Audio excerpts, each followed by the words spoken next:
आप सुने भादो मास की शुक्ल पक्ष की द्वादशी व्रत कथा। 12 पुराण के मुताबिक इस तिथि पर तांबे की उत्पत्ति हुई थी।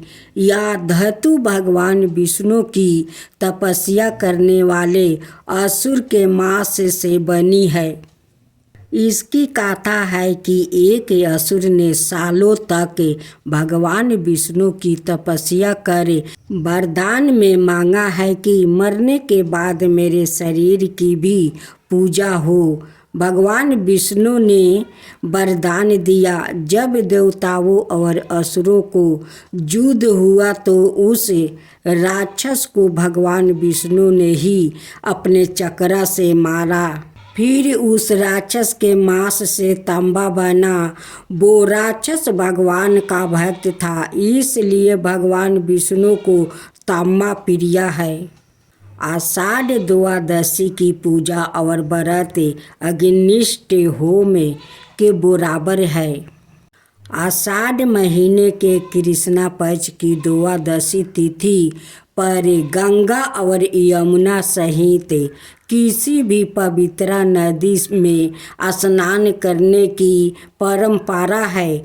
इस तिथि पर मथुरा में यमुना जल में तिल मिलाकर नहाने के बाद भगवान विष्णु की पूजा फिर अन्न और कपड़े के साथ ही तिल का दान करना चाहिए। ऐसे करने से अग्निष्ट होम करने जितना पुण्य मिलता है। आषाढ़ महीने के शुक्ल पक्ष की द्वादशी तिथि पर उपवास रखते हुए पानी में गंगा जल डालकर नहाना चाहिए। इस दिन अन्न दान करने का विशेष महत्व बताया गया है। स्कंद पुराण का कहना है कि ऐसा करने से मिलने वाला पुण्य कभी खत्म नहीं होता है। आषाढ़ द्वादशी पर सूर्य उदय से पहले तिल के पानी से नहाए। सफ़ेद या पीले कपड़े पहनकर 16 प्रकार की चीज़ों से भगवान विष्णु की पूजा और अभिषेक करें। पूजा में खास तौर से तांबे के बर्तन का इस्तेमाल करें। इस बर्तन में भगवान विष्णु को स्थापित करें। शंख में जल दूध भर कर अभिषेक करना चाहिए। पूजा के बाद चंदन फूल, धूप और कमल का फूल जरूर चढ़ाए। इसके बाद तुलसी पत्रा चढ़ाकर केला या किसी भी मौसमी फलों का नैवेद्य लगाए। ऐसा करने मिलने वाला पुण्य कभी खत्म नहीं होता। नरसिंह द्वादशी से जुड़ी कथा पुराणों में वर्णन मिलता है कि प्राचीन काल में एक अत्यंत ज्ञानी ऋषि थे जिनका नाम था कश्यप। यद्यपि उनकी कई पत्नियां थीं, लेकिन दीति और अदिति सबसे प्रमुख थी। इस प्रकार अदिति के गर्भ से देवता और दीति के गर्भ से दैत्यों की उत्पत्ति हुई। दीति के 2 पुत्र हुआ, पहला हिरण्याक्ष और दूसरा हिरण्यकश्यप। यह दोनों ही असुरी प्रवृत्ति के थे। भगवान विष्णु ने 12 अवतार में पृथ्वी की रक्षा के लिए हिरण्याक्ष का वध कर दिया था। ऐसे में अपने भाई की मृत्यु से क्रोधित होकर हिरण्यकश्यप ने प्रतिशोध लेने का संकल्प लिया। उसने ब्रह्मा जी की कठोर तपस्या की और उन्होंने प्रसन्न होकर अजर अमर होने का वरदान मांगा। उसने कहा, भगवान मुझे ऐसा वरदान दीजिए कि ना मैं दिन में मरूं, ना रात में, ना पृथ्वी पर मरूं, और ना आकाश में, ना पाताल में, ना देव से मरूं, ना दानव से। इतना सुनकर वर्मा जी ने कहा, तथास्तु हिरण्यकश्यप। यह वरदान पाकर हिरण्यकश्यप ने सरग पर आक्रमण कर दिया, जिसमें देवता पराजित हो गया। अजय होने के कारण हिरण्यकश्यप तीनों लोकों का स्वामी बन गया और उसे अपनी शक्ति पर इतना अहंकार हो गया कि वो सवाए को सर्व शक्तिमान समझने लगा। अहंकार में अंधे हो चुके हिरण्यकश्यप का अत्याचार बढ़ने लगा। कुछ समय पश्चात उसकी पत्नी कयाधु ने एक पुत्र को जन्म दिया, जिसका नाम रखा गया प्रहलाद। प्रहलाद का स्वभाव अपने पिता से विपरीत साधु प्रवृत्ति के साथ वो भगवान श्री हरि की भक्ति में बेहद विश्वास रखता था। प्रहलाद जब थोड़ा बड़ा हुआ तो हिरण्यकश्यप ने उसे आदेश दिया कि वो केवल अपने पिता की ही पूजा करे, परंतु प्रहलाद ने ऐसा नहीं किया। ऐसे में विष्णु भक्ति से अपने पुत्र का मन हटाने और सवाए के प्रति आस्था जगाने के लिए हिरण्यकश्यप ने अथक प्रयत्न किया, लेकिन जब सब व्यर्थ दिखने लगा तो हिरण्यकश्यप प्रहलाद को तरह तरह से पीड़ित करने लगा। और एक समय ऐसा आया जब उसने अपने पुत्र की हत्या करने का निर्णय लिया। हिरण्यकश्यप ने प्रहलाद को कभी ऊंचे पर्वत से ढकेला तो कभी अपनी बहन होलिका के साथ मिलकर उसे अग्नि में जलाने का प्रयत्न किया, किंतु श्री विष्णु हर बार अपने इस परम भक्त की रक्षा करते थे। प्रहलाद पर भगवान की अद्भुत कृपा देख कर हिरण्यकश्यप की प्रजा भी भगवान श्री विष्णु से आस्था रखने लगी।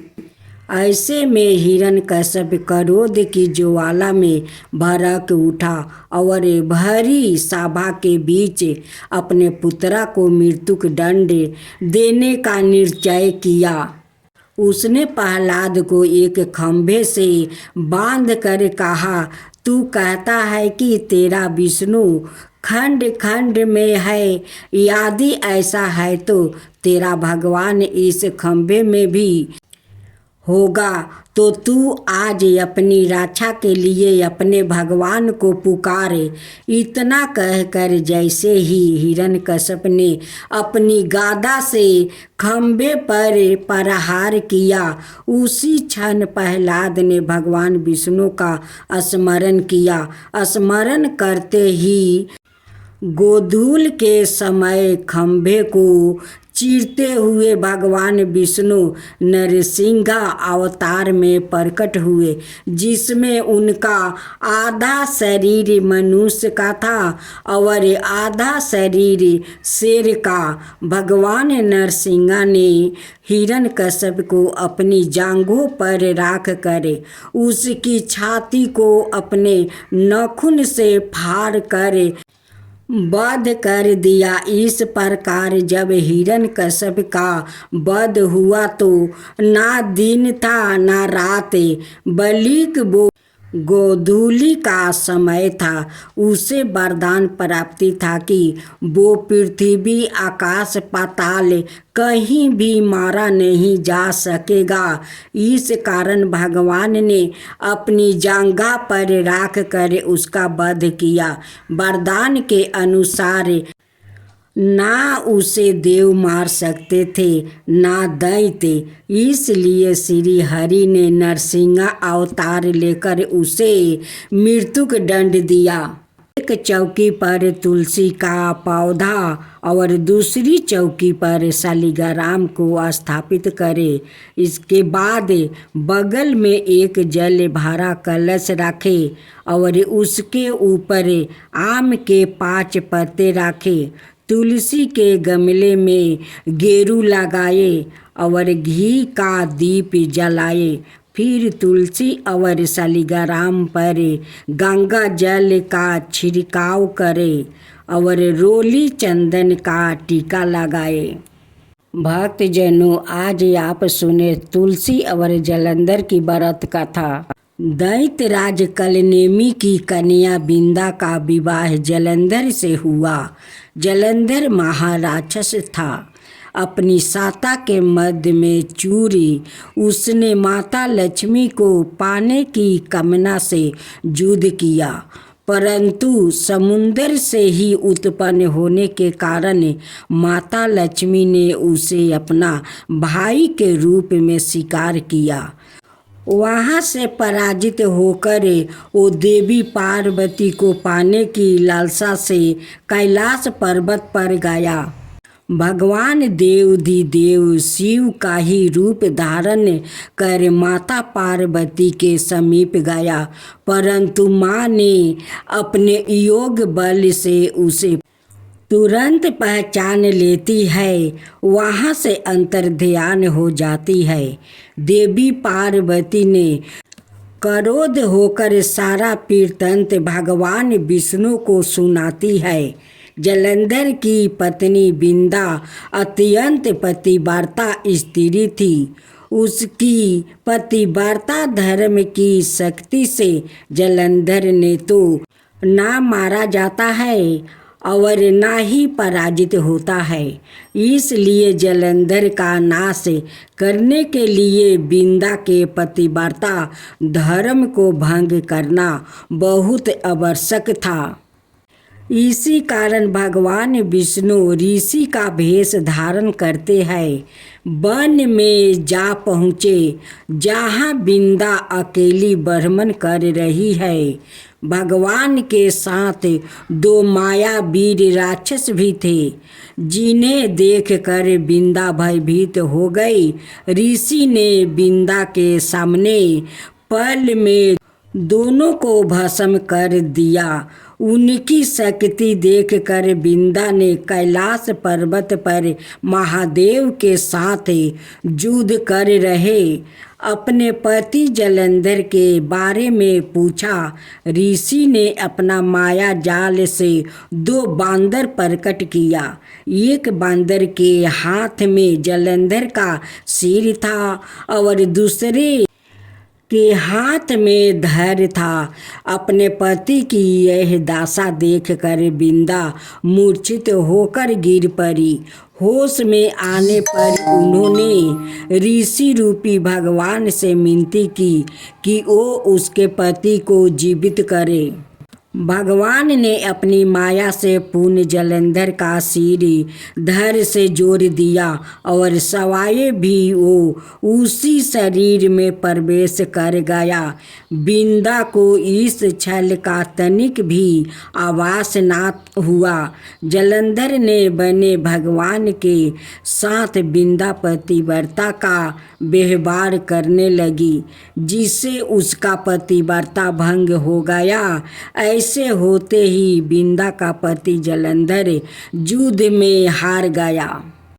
इस सारी लीला का जब बिंदा को पता चला तो उसने क्रोध होकर भगवान विष्णु को हृदयहीन शील होने का श्राप दे दिया। अपने भक्त के श्राप को भगवान विष्णु ने स्वीकार किया और शालिग्राम में पत्थर बन गया। दृष्टि के पालनकर्ता के पत्थर बन जाने से ब्रह्मांड में अंश तुलन की स्थिति हो गई। यह देख कर सभी देवी देवताओं ने बिंदा से प्रार्थना की, ओ भगवान विष्णु को शराप से मुक्त कर दे। बिंदा ने भगवान विष्णु को शराप तो दे दिया, सवाए आत्मदाह भी कर लिया। जहाँ बिंदा भस्म हुई वहाँ तुलसी का पौधा उग गया। भगवान विष्णु ने बिंदा से कहा, हे बिंदा, तुम अपने सती व्रता के कारण मुझे लक्ष्मी से भी अधिक प्रिय हो गई हो। अब तुम तुलसी के रूप में सदा मेरे साथ रहोगी। जो मनुष्य भी मेरे शालिग्राम रूप के साथ तुलसी का विवाह करेगा, उसे इस लोक और परलोक में विपुल यश प्राप्ति होगा। ऐसी मान्यता है कि जिस घर में तुलसी होती है वहाँ यम के दूत भी असमय नहीं जा सकते। मृत्यु के समय जिसके प्राण मंजीरी रहती है, तुलसी और गंगा जल मुख में राख कर निगल जाते हैं, वो पापों से मुक्ति होकर वैकुंठ धाम को प्राप्ति होता है। जो मनुष्य तुलसी औलों की छाया में अपनी पितरों का श्राद्ध करता है, उसके पितरों मोक्ष को प्राप्ति हो जाते हैं।